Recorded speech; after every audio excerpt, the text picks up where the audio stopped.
Hello friends, आज की video बहुत ही ज़्यादा इम्पोर्टेंट होने वाली है। बहुत सारे स्टूडेंट ऐसे होते हैं कि उनका बचपन का ही सपना होता है डॉक्टर बनने का। तो क्या आपको डॉक्टर बनने का पूरा प्रोसेस मालूम है? मैं हूं ए टू जी के टेक चैनल से आपकी मदद के लिए। तो चलिए फ्रेंड्स, टॉपिक के ऊपर बात कर लेते हैं। देखिए फ्रेंड्स, डॉक्टर बनने के लिए हमारे देश की सबसे बड़ी परीक्षा नीट की होती है। हर साल नीट की परीक्षा आयोजित कराई जाती है और बहुत सारे स्टूडेंट किसी न किसी एमबीबीएस कॉलेज में एडमिशन ले पाते हैं और वहां से अपनी पढ़ाई पूरी कर पाते हैं। अगर आप डॉक्टर बनने का सोच रहे हैं तो आपको नीट के बारे में पूरी जानकारी होनी चाहिए। आज इस वीडियो के माध्यम से जानने की पूरी कोशिश करेंगे। नीट एग्जाम क्या है, नीट एग्जाम के लिए क्या योग्यता होनी चाहिए, नीट एग्जाम देने के लिए कितनी उम्र सीमा होनी चाहिए, उसके अलावा नीट एग्ज़ाम के लिए कितनी फ़ीस लगेगी, नीट एग्ज़ाम का एग्ज़ाम पैटर्न क्या है। मीन्स हमारे कहने का मतलब है कि कैसा पेपर होता है और कैसा क्वेश्चन आते हैं, और साथ ही साथ नीट एग्ज़ाम की सिलेबस क्या है। नीट क्वालिफाई करने के बाद सैलरी कितनी होती है। तो आइए फ्रेंड्स, फटाफट पूरी जानकारी प्राप्त करते हैं। मैं इस वीडियो के माध्यम से पूरी कोशिश करूंगी कि आपके नीट एग्ज़ाम को लेकर जो भी डाउट है वो फटाफट आउट कर पाएँ। बट फ्रेंड्स, फिर भी आपको कोई क्वेश्चन पूछना हो तो आप कमेंट बॉक्स में बोल सकते हैं। सबसे पहले फ्रेंड्स, ये जानने की कोशिश करते हैं कि नीट एग्ज़ाम क्या है। नीट का फुल फॉर्म क्या होता है? नीट का फुल फॉर्म होता है नेशनल एलिजिबिलिटी इंट्रेंस टेस्ट, जो कि राष्ट्रीय स्तर का इंट्रेंस टेस्ट है। ये एग्ज़ाम हर साल होता है। और हाँ, एक बात और, अगर आप किसी भी स्टेट से हैं तो आप नीट का एग्ज़ाम दे सकते हैं। नीट का एग्ज़ाम जो है हर साल एनटीए नेशनल टेस्टिंग एजेंसी कराता है और इसके थ्रू बहुत सारे स्टूडेंट को एमबीबीएस कॉलेज में एडमिशन मिल पाता है और पढ़ाई करके डॉक्टर बन के देश की सेवा कर पाते हैं। आई होप नीट एग्ज़ाम क्या है आपको पता चल गया होगा।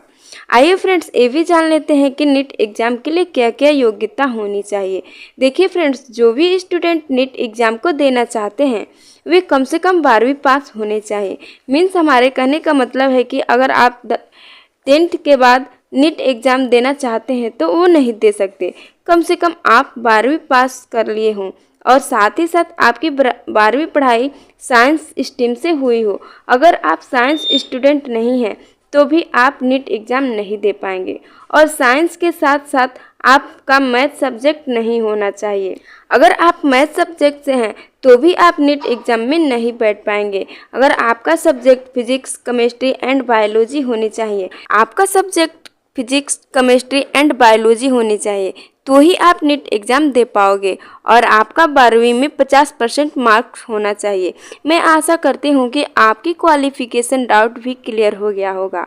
अगली इम्पोर्टेंट बात, एज लिमिट यानी उम्र सीमा। बहुत सारे स्टूडेंट ऐसे होते हैं जो एज के कारण पीछे हट जाते हैं या फिर एग्ज़ाम नहीं दे पाते हैं। जो कैंडिडेट नीट एग्ज़ाम को देना चाहते हैं उनकी न्यूनतम उम्र 17 साल होनी चाहिए और आपकी अधिकतम उम्र 25 साल तक होनी चाहिए। मतलब 17 से 25 के बीच वाले स्टूडेंट जो हैं वो नीट एग्ज़ाम में बैठ सकते हैं। 17 से 25 के बीच आपको 8 साल का समय मिल रहा है।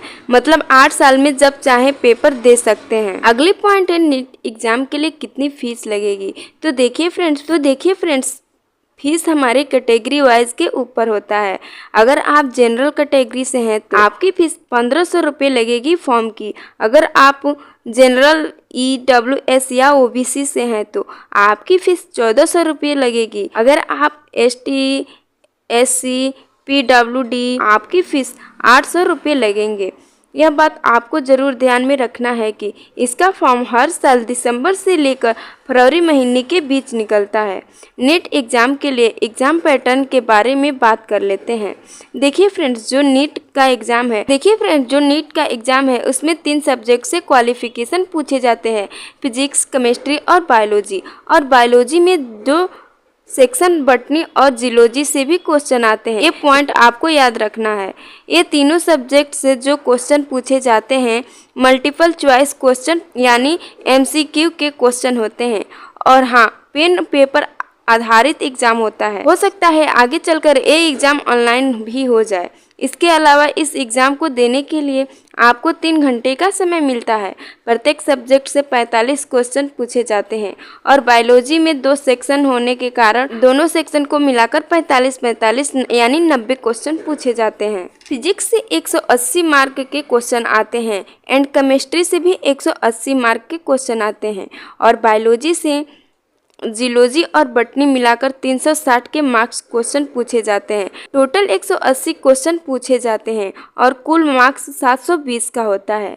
नेट एग्ज़ाम में स्टूडेंट नेगेटिव मार्किंग भी होता है, तो ज़रा ध्यान से क्वेश्चन को सॉल्व करेंगे। इस एग्ज़ाम को क्लियर करने के लिए मेहनत और जी जान लगाकर पढ़ाई करना होगा। नेट की एग्ज़ाम 11 भाषाओं में होती है, तो आप फॉर्म को अप्लाई करते समय ज़रूर ध्यान दें कि किस भाषा में आपको एग्ज़ाम देना पसंद करेंगे। आपके ऊपर डिपेंड करता है कि आप हिंदी, अंग्रेजी या किसी अदर भाषा से आप एग्ज़ाम देना चाहते हैं। नीट एग्ज़ाम के बाद सैलरी की भी बात कर लेते हैं। देखिए फ्रेंड्स, एग्ज़ाम क्लियर करने के बाद आपको 5 साल का MBBS कोर्स करना होगा। उसके बाद आप एक डॉक्टर बन जाएंगे और मालूम ही होगा कि डॉक्टर की सैलरी कितनी होती है। लेकिन मैं भी बता देती हूँ कि ये डॉक्टर के ऊपर डिपेंड करता है कि वो कितना पैसा कमाना चाहते हैं। अगर आपको ज़्यादा पैसे से लगाव नहीं है, आप जनता की सेवा करना चाहते हैं, तो आप अपने हिसाब से पैसे ले सकते हैं। लेकिन फिर भी बता देती हूँ, हर एक डॉक्टर की सैलरी महीने की 1 लाख से 2 लाख रुपए तक हो सकती है। ये हमारी वीडियो देखकर नेट इन्फॉर्मेशन के बारे में पूरी जानकारी मिल गई होगी। तो आपको ये वीडियो अच्छा लगा होगा तो आप हमारे चैनल को सब्सक्राइब करके वीडियो को लाइक कर दीजिएगा और हाँ, बेल आइकन को ज़रूर प्रेस करिएगा। तब तक के लिए अपना ख्याल रखिएगा और अगली वीडियो का इंतज़ार करिएगा।